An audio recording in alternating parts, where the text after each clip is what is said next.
수요예배에 나오신 나무교회 성도님들을 환영합니다. 오늘 함께 예레미야 말씀을 살펴봄을 통하여 우리 그리스도인의 정체성을 다시 한 번 더 살펴보고 확립하는 시간이 되었으면 좋겠습니다.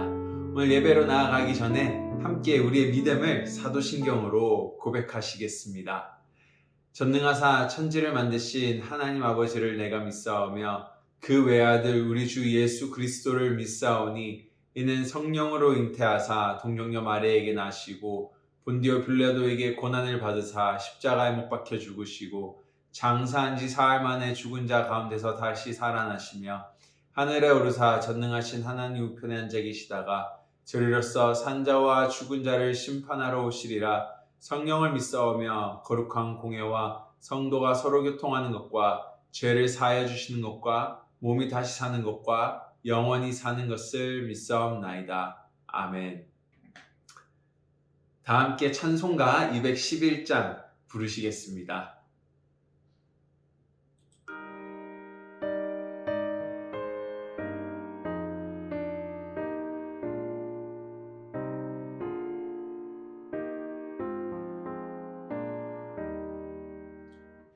겸손히 주를 섬길 때 괴로운 일이 많으나 구주여 내게 힘주사 잘 감당하게 하소서. 인자한 말을 가지고 사람을 감화시키며 갈 길을 잃은 무리를 잘 인도하게 하소서.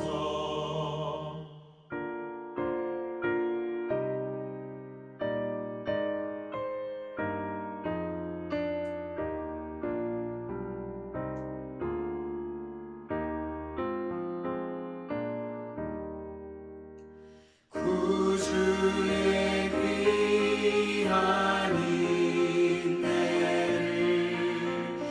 깨달아 알게 하시고 굳건한 믿음 주셔서 늘 승리하게 하소서. 장래의 영광 비추사 소망이 되게 하시며 구주와 함께 살면서 참 평강 얻게 하소서.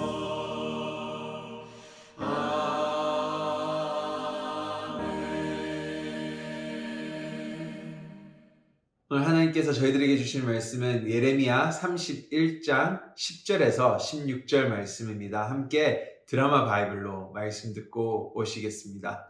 이방들이여, 너희는 여호와의 말씀을 듣고 먼 섬에 전파하여 이르기를, 이스라엘을 흩으신 자가 그를 모으시고 목자가 그 양떼에게 행함같이 그를 지키시리로다. 여호와께서 야곱을 구원하시되 그들보다 강한 자의 손에서 속량하셨으니 그들이 와서 시온의 높은 곳에서 찬송하며 여호와의 복 곧 곡식과 새 포도주와 기름과 어린 양의 떼와 소의 떼를 얻고 크게 기뻐하리라. 그 심령은 물된 동산 같겠고 다시는 근심이 없으리로다 할지어다. 그때에 처녀는 춤추며 즐거워하겠고 청년과 노인은 함께 즐거워하리니 내가 그들의 슬픔을 돌려서 즐겁게 하며 그들을 위로하여 그들의 근심으로부터 기쁨을 얻게 할 것임이라. 내가 기름으로 제사장들의 마음을 흡족하게 하며 내 복으로 내 백성을 만족하게 하리라. 여호와의 말씀이니라. 여호와께서 이와 같이 말씀하시니라. 라마에서 슬퍼하며 통곡하는 소리가 들리니 라헬이 그 자식 때문에 애곡하는 것이라. 그가 자식이 없어져서 위로받기를 거절하는도다. 여호와께서 이와 같이 말씀하시니라. 내 울음소리와 내 눈물을 멈추어라. 내 일의 삭슬 받을 것인즉 그들이 그의 대적의 땅에서 돌아오리라. 먼저 말씀 듣기 전에 함께 기도하시겠습니다. 하나님 감사합니다. 오늘 우리를 이 자리에 부르셔서 당신의 말씀을 듣게 해주시고 또한 우리의 삶을 돌아볼 수 있는 기회를 허락해 주셔서 감사합니다. 오늘 말씀을 통하여 우리 그리스도인의 정체성을 다시 세우게 하시고 성령님 우리 마음에 감화강동하셔서 우리의 삶을 이끌어 주시옵소서. 감사합니다. 예수님 이름으로 기도드립니다. 아멘.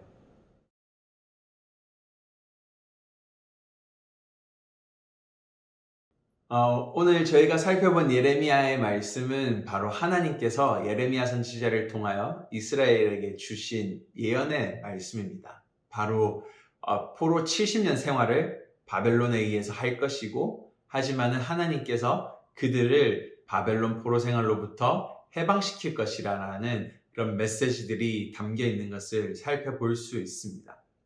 오늘 본문 10절과 11절에서 그런 얘기들을 하죠. 하나님께서 그들을 흩을 것이고 다시 그들을 강한 자들의 손으로부터 구원하셔서 이스라엘의 모국 집으로 돌아오게 할 것이다. 바로 예언이 담겨 있습니다. 그런데 이러한 예언들은 예레미야서만이 아닌 이사야나 에스겔이나 많은 예언서에 나오고 있는데요. 그런데 이러한 예언들을 조금 더 살펴보았으면 좋겠습니다. 이사야 35장에서도 비슷한 예언들이 나옵니다. 4절 말씀인데요.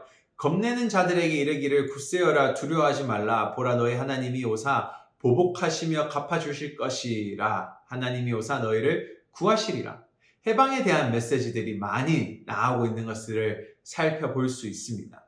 하지만 이러한 해방에 대한 예언들을 살펴보시면요, 단지 이스라엘이 70년 포로 생활로부터의 구원을 말하는 것은 아니라는 것을 저희가 살펴볼 수 있습니다.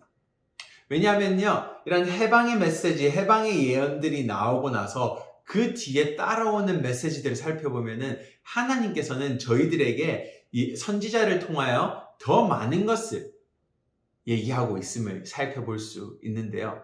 한번 그 내용들을 살펴보았으면 좋겠습니다. 오늘 10절, 12절을 보시면 하나님께서 너희들을 구원하실 것이고 너희들을 바벨론으로 넣을 것이라는 메시지가 나온 이후에 13절에서는 그들의 삶이 어떨 것인지, 해방 이후에 어떨 것인지에 대해서 얘기하고 있습니다.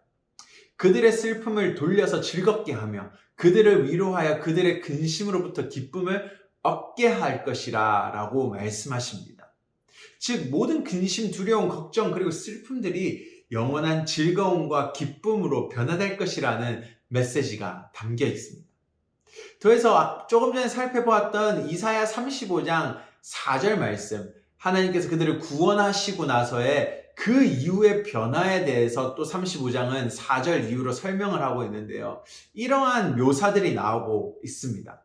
광야에서 물이 솟고 못이 생길 것이고 기쁨과 즐거움을 얻을 것이고 슬픔과 탄식이 영원히 사라지리라 라고 말하고 있습니다.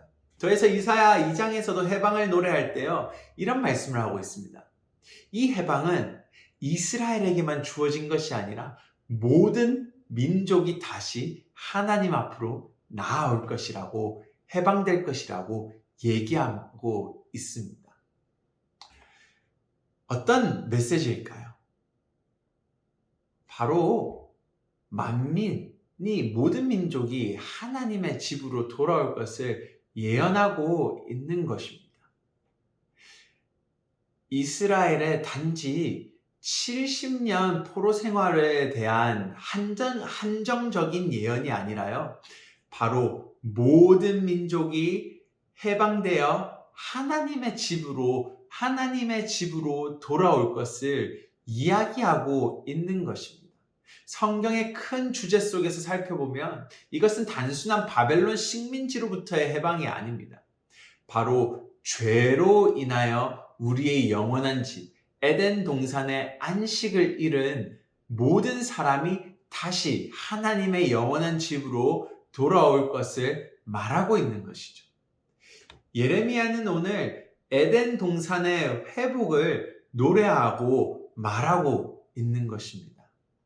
성경에서 나오는 식민지로부터의 해방들의 메시지는 바로 단순한 노예의 해방이 아닌 죄로부터 해방되어 다시 하나님의 집으로 돌아올 것에 대하여 이야기하고 있음을 기억했으면 좋겠습니다. 한번 이스라엘의 역사를 한번 살펴보았으면 좋겠습니다. 70년 바벨론 포로 생활 이후에 바로 페르시아 제국에 의하여 이스라엘은 해방을 맞이하게 됩니다. 그래서 포로 귀환 1차, 2차, 3차를 통해서 사람들이 돌아오고요. 성벽과 성전이 완성되어집니다. 그리고 다시 하나님께 올리는 제사가 시작이 되어지고 그곳에는 기쁨과 안식이 넘쳤습니다. 하지만 잘 아시듯이 그 안식과 평안은 영원한 안식과 평안이 아니었음을 보여주고 있습니다. 이스라엘의 역사는. 다시 그들은 죄에 빠지게 되고 암흑기라는 시대가 나타납니다. 구약과 신약 사이에 하나님은 그들에게 응답하시지 않고 그들을 도우시지 않는 암흑기가 일어나게 되죠.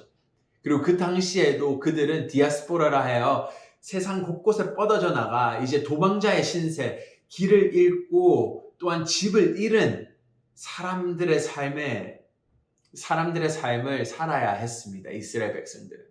그리고 로마의 제국이 다시 살아나고 그들의 다스림 아래 살아가야 됐죠. 어떻게 보면은 70년 포로 생활의 그 귀환의 메시지는 이스라엘에게 다가오는 구원의 메시지로 변화되었음을 볼 수 있습니다. 바로 단지 70년으로부터의 구원이 아니라 바로 이 땅으로부터의 구원의 메시지였음을 저희는 알 수 있는 것입니다. 오늘 예레미야의 메시지는 오늘 우리 그리스도인의 정체성과 목표를 다시 세워주는 말씀으로 보시면 될 것 같은데요. 바로 우리가 바라보아야 할 영원한 집과 안식은 이곳에, 이 땅 가운데 있지 않다라는 것입니다. 아무리 부와 명예를 많이 쌓아도 여기 이 땅에서는 영원한 평안과 안식이 존재하지 않는다라는 것입니다. 이스라엘의 역사를 조금 전에 살펴보았듯이 그들이 아무리 성전을 멋있게 짓고 성벽을 튼튼하게 지어도 그곳에는 영원한 안식과 평안이 존재하지 않는다라는 것입니다. 왜냐하면 이 땅 가운데는 여전히 죄로 인하여 우리가 그 안식과 하나님의 관계로부터 우리를 분리시키기 때문이죠. 바로 우리의 영원한 안식과 우리의 기쁨, 영원한 기쁨은 이 땅 가운데서 누릴 수 있는 것이 아니라 바로 우리가 하나님을 바라보고 하늘의 그 뜻을 생각하고 구원을 생각할 때 그곳에 우리의 영원한 기쁨과 안식이 있다라는 것을 오늘 예레미야 선지자는 말해주고 있습니다. 저는 이 말씀을 준비하면서 이런 생각을 해보았습니다.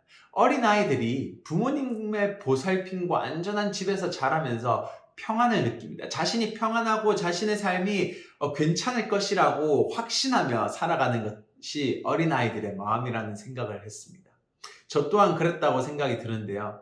하지만 이런 부모님들의 큰 보살핌과 편안한 집이 있음에도 불구하고 이러한 평안이 영원히 가지 않고 깨지는 순간이 다가오는데요. 바로 언제냐면요. 아이들이 죽음에 대한 개념이 설 때입니다. 그 죽음에 대한 개념이 아이들 속에 스며들기 시작할 때 안전한 집도 부모님도 자신을 죽음이라는 그 그늘로부터 벗어날 수 없게 해주는 것을 깨닫습니다. 그럼 아이들은 잠을 자지를 못합니다. 두려워하기 시작하죠. 이 편안했던 집에서 잠을 못 자는 현실이 나타나기 시작합니다. 아이들만이 아니죠. 세상을 살기 시작하면서부터 이곳에서 영원한 평안과 안식을 찾지 못하는 우리 인간의 모습들을 찾아볼 수 있습니다. 그래서 사람들은요, 이러한 평안과 안식을 찾기 위해서 많은 수단과 방법을 사용합니다. 돈을 사용하기도 하고, 의사를 만나보기도 하고요, 정신의학과를 가기도 하고, 요가를 통해서 마음과 자신의 육체의 평안을 찾아보려고 많은 노력들을 하고 있습니다. 이러한 여러 가지 방법들은요, 우리에게 이 육신과 정신의 평화를 잠시나마는 줄 수 있습니다. 하지만은 그것들은 영원하지 못하다라는 것이죠. 이스라엘의 해방 이후에도 그들의 해방이 영원하지 못했던 것처럼 우리에게도 그런 안식과 영원한 기쁨은 존재하지 않습니다. 이 땅 가운데 존재하지 않는다는 것을 예레미야는 말해주고 있습니다. 오직 하나님의 구원만이 우리를 영원한 평안과 안식으로 이끌 수 있다라는 것이죠. 그렇다면 오늘 우리 사회 사람들이 왜 이러한 영원한 안식과 평안, 기쁨을 누리고 싶어 할까요? 바로 이것은 인간들 속에 내재되어 있는 인간성, human nature입니다. 죄가 들어오기 전에는요, 모든 인간들은 영원한 안식을 맛보며 살았습니다. 영생을 맛보면서 에덴 동산에 살았던 것입니다. 그리고 이것이 당연했던 것이고, 이것이 인간 안에 스며 있는 인간성, 하나님이 그렇게 만들어 둔 것입니다. 하지만 어떤 일이 일어났죠? 바로 죄가 우리 안에 들어오면서 우리를 영원한 안식과 영원한 기쁨으로 분리시켜버린 것입니다. 따라서 오늘 많은 사람들은 에덴 동산에서 누릴 수 있는 평안과 이 땅의 평안과 안식을 이 땅에서 찾으려고 하는 것입니다. 나의 평안을 찾아야 돼. 나는 불안해. 나는 기쁨을 원해라고 찾고 있는 것입니다. 이 땅 가운데서. 하지만 에덴 동산의 그 영원한 안식과 기쁨은 이 땅에서 절대 찾을 수 없습니다. 왜냐하면 바로 죄 때문이죠. 죄는 우리를 하나님으로부터 분리시켰고, 따라서 영원한 안식, 영원한 기쁨, 영원한 영생으로부터 분리되어졌다라는 것이죠. 죄의 대가는 분리입니다. 이스라엘의 역사를 통해서 하나님은 죄의 대가가 분리임을 계속적으로 보여주십니다. 바로 애굽으로 분리시켜서 그들을 애굽의 노예로 살게 하셨죠. 오늘도 보시면 바벨론으로부터 하나님이 바벨론에게 넘기시면서 하나님으로부터 분리시킵니다. 이것이 바로 죄의 대가라고 하나님은 보여주시는 것입니다. 이로 인하여 이 땅 가운데서는 우리는 안식을 찾을 수 없다라고 하나님은 예레미야를 통하여 이야기하고 계시는 것입니다. 이 땅 가운데서 안식과 평안을 찾지 말라라는 것이죠. 왜냐하면 우리가 찾는 평안과 기쁨은 바로 에덴 동산에서만 찾을 수 있기 때문입니다. 이 분리, 죄로 인한 분리로 인한 아픔들은 우리 삶 속과 성경 속에서 계속적으로 드러나고 있습니다.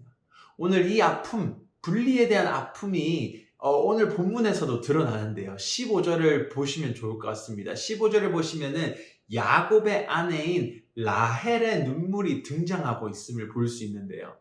성경 속에서는 라헬의 눈물을 3번 이야기하고 있습니다. 첫 번째로는 정말 라헬의 눈물인 창세기 35장에서 등장합니다. 요셉의 동생인 베냐민을 해산하면서 라헬이 죽게 됩니다. 그러면서 베냐민과 분리되는 그 아픔을 라헬은 노래하고 있습니다. 두 번째는 오늘 본문에서 등장하죠. 바로 이 라헬의 눈물은 이스라엘이 하나님으로부터 분리되어져서 바벨론의 포로 생활로 들어가는 그 분리에 대한 아픔을 노래하고 있습니다. 마지막으로는요, 마태복음 2장에서 이 라헬의 노래가 나옵니다. 헤롯 왕이 아기 예수를 죽이기 위해서 유대 땅에 있는 만 2세 되는 남자아이들을 다 죽이게 됩니다. 그래서 그 땅 가운데서는 라헬의 통곡이 넘쳐났던 것입니다. 바로 헤롯의 이기심으로 인하여 부모들이 자신의 아들을 잃어야 했던 그 분리의 통곡들이 일어나고 있습니다. 이것이 바로 죄로 인한 라헬의 눈물인 것입니다. 죄가 불러일으킨 우리 삶 속의 눈물인 것이죠. 평안으로부터의 분리, 기쁨으로부터의 분리, 영생으로부터의 분리. 이로 인해서 우리 안에는 라헬과 같은 눈물들이 계속 흘러나오는 것입니다. 사랑했던 이와의 이별도 분리입니다. 슬픔입니다.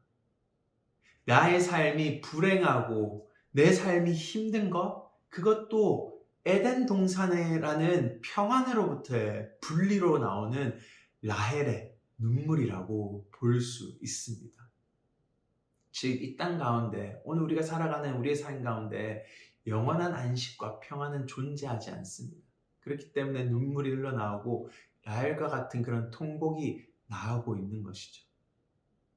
이렇게 제가 설교를 마치면 내일을 살아갈 이유가 사라질 것이라는 생각이 듭니다. 이곳은 평안이었고 안식이 없으니 살 필요가 없겠네. 이렇게 열심히 살 필요가 없겠네, 우리가. 그래서 설교를 조금 더 해야 될 것 같습니다. 조금 전 마태복음 2장에서 라헬의 마지막 눈물이 소개가 되었습니다. 그리고 동시에 18절에서 이렇게 얘기하고 있습니다. 예레미야를 통하여 말씀하신 바 라마에서 슬퍼하며 크게 통곡한 소리가 들리니 라헬이 그 자식을 위하여 애곡하는 것이라. 그가 자식이 없으므로 위로받기를 거절하였도다 함이 이루어졌느니라. 바로 예수님을 통하여 우리 안에 존재하는 라헬의 눈물이 닦아지고 사라졌음을 말하고 있는 것입니다. 예레미야 속에서 예레미야 선지자도 라헬의 통곡을 이야기합니다. 하나님으로부터의 분리, 죄로 인하여서 분리되어서 이 땅 가운데서는 우리는 안식을 찾을 수 없다라고 얘기합니다. 하지만은 오늘 마태복음 2장에서는 하나님을 통하여 예수님을 주셨고 그 예수님으로 인하여 우리 안에 라헬의 눈물이 성취되었다라고 말하고 있습니다. 예수님께서 바로 우리의 눈물을 닦으시고 우리 가운데 안식과 영원한 안식과 평안을 가져오시겠다라는 말씀이 담겨 있는 것입니다. 예수님께서 십자가에 오르시기 전에 이런 예루살렘을 바라보십니다. 죄로 가득한 예루살렘을 바라보십니다. 고통스러워하고 있는 예루살렘을 바라보십니다. 고통스러워하고 있는 그 예루살렘은 바로 오늘 우리의 모습과 같습니다. 죄로 물들어서 다른 곳에서 안식을 찾고 다른 곳에서 평안을 찾으려고 노력하는 이 땅의 것으로 우리의 삶을 채우려고 하는 우리의 모습들을 바라보시며 하나님은, 예수님은 통곡하셨던 것입니다. 그리고 이렇게 말하십니다. 어미닭이 날개 아래 자신의 새끼를 품듯이 내가 너희를 품으리라 라고 말씀하시죠. 바로 그런 이 땅의 헛된 것들로 평안을 찾으려고 하는 이들에게 예수님께서 내가 너희에게 영원한 안식과 영생을 허락하리라 라고 약속하셨던 것입니다. 그리고 요한복음 14장 2절에서 예수님께서는 이렇게 말씀하셨습니다.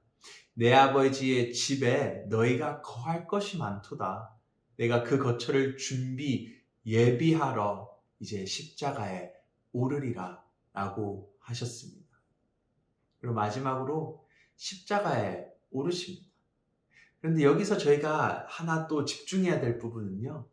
예수님의 삶과 그 십자가에 달리신 이야기들을 쭉 살펴보면은 예수님의 삶도 죄로 인한 분리에서 계속 살아가셨습니다.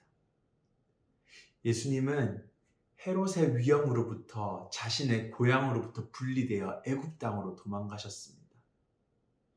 예수님은 다시 분리되어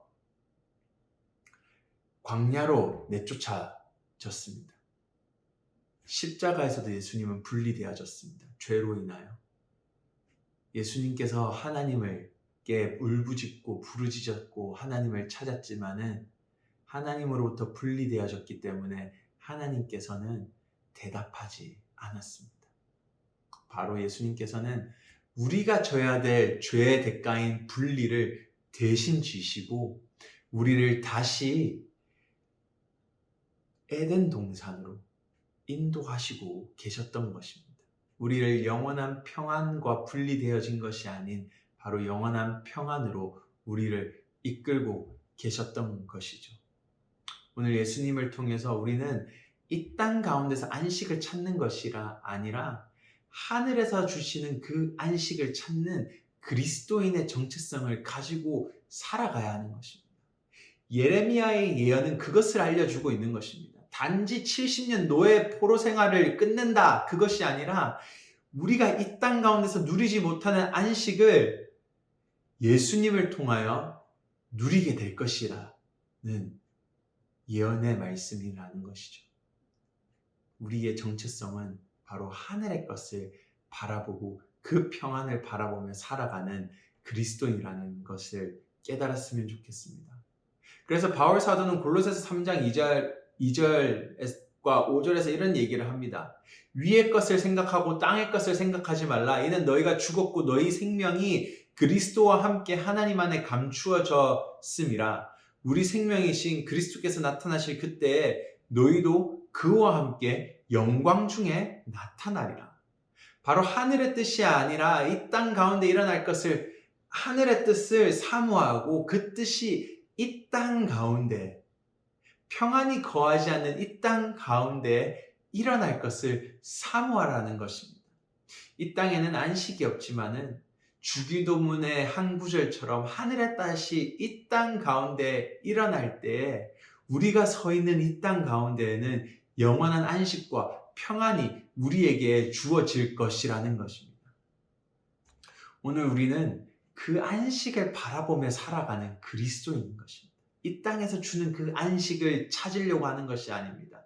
우리가 원하는 그 안식과 평안은 절대로 이 땅에서 채울 수 없는 것입니다. 왜냐하면 바로 오직 하나님께서 주신 그 에덴 동산을 통해서만 채워졌기 때문이죠. 저는 오늘 이 설교를 준비하면서 이런 생각을 했습니다. 오늘 우리 그리스도인은 땀을 흘리는 인부들이다. 공사장에서 일하는 인부들이다. 이 땅, 바로 무너진 이 땅입니다. 하나님의 뜻이 보이지 않는 이 땅입니다. 하지만은 하나님께서 오늘 우리를 부르셔서 이 땅 가운데 하나님의 뜻을 세워가기를 원하시는 것이죠. 그리고 그 뜻이 예수 그리스도께서 다시 오실 때 세워지는 것입니다.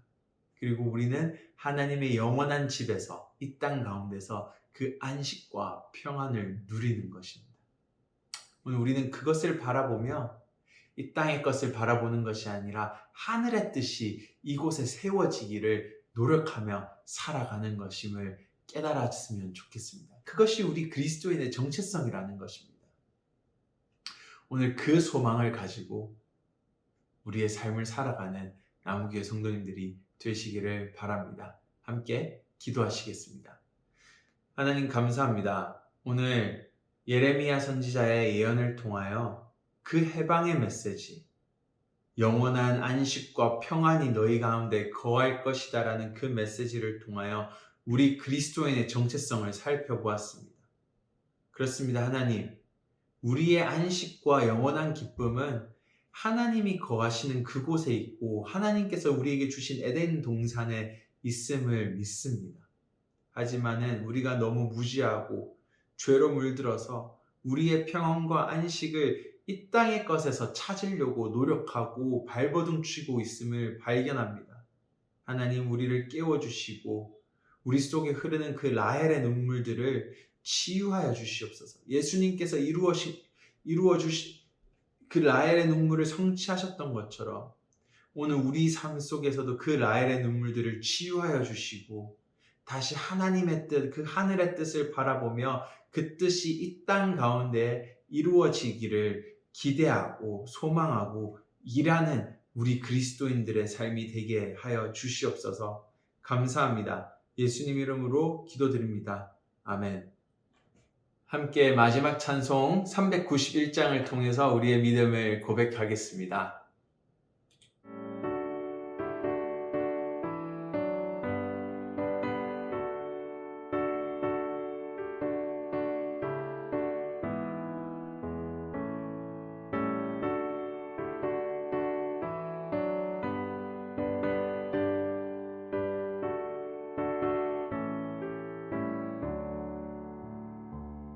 오 놀라운 구세주 예수 내 주 참 능력의 주시로다. 큰 바위 위 안전한 그곳으로 내 영혼을 섬기시네. 메마른 땅을 종일 걸어가도 나 피곤치 아니하며 저 위험한 곳 내가 이를 때면 큰 바위에 숨기시고 주 손으로 덮으시네. 오 놀라운 구세주 예수 내 주 내 모든 짐 벗기시네. 죄악에서 날 끌어올리시며 또 나에게 힘 주시네. 메마른 땅을 종일 걸어가도 나 피곤치 아니하며 저 위험한 곳 내가 이를 때면 큰 바위에 숨기시고 주 손으로 덮으시네.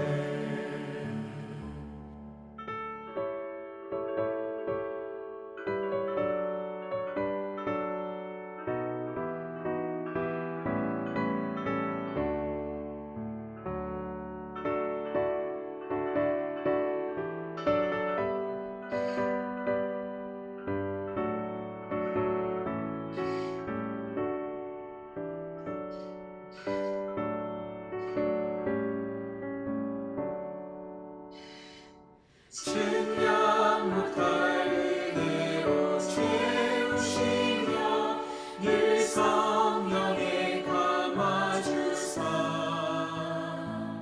큰 기쁨 중 주님을 찬양토록 내 믿음을 도우시네.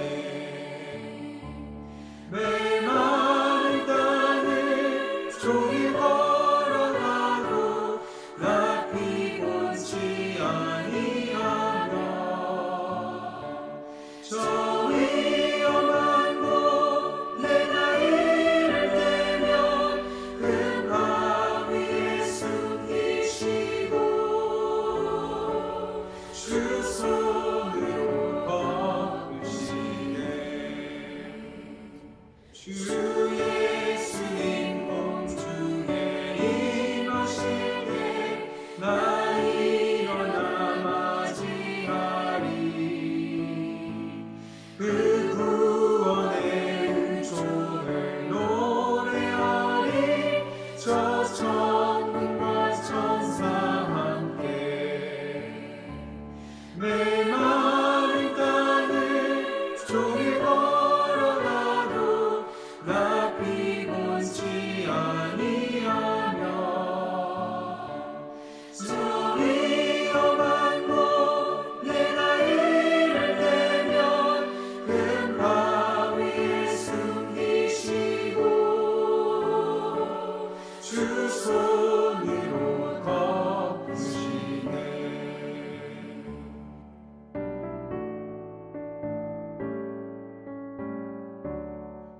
함께 주님 가르쳐 주신 기도 고백하며 오늘 수요 예배를 마치도록 하겠습니다. 하늘에 계신 우리 아버지여, 이름이 거룩히 여김을 받으시오며 나라에 임하옵시며 뜻이 하늘에서 임한 것 같이 땅에서도 이루어지이다. 오늘날 우리에게 일용할 양식을 주옵시고 우리가 우리에게 죄 지은 자를 사하여 준 것 같이 우리 죄를 사하여 주옵시고 우리를 시험에 들게 하지 마옵시고 다만 악에서 구하옵소서. 대개 나라와 권세와 영광이 아버지께 영원히 있사옵나이다. 아멘.